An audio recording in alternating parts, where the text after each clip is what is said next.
सोऽपिसाक्रोश एव काक्रोशः कस्य गीतादिषु मम विदितः कोऽत्र साक्षीषु देश्यात् हन्त त्वत्पक्षपाती शृणोति कलहे मृग्यमध्यस्थवत्वम् स्नानि चाङ्गरागानि वस्त्राण्याभरणानि च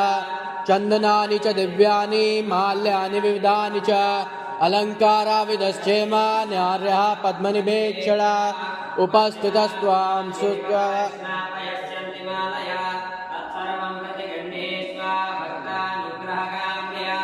एला जाति लवंग चंपक मिलत तक्कोल मुस्तानिशा युग्मो सीर पटीर सार विलसत कर्पूर काश्मीरवत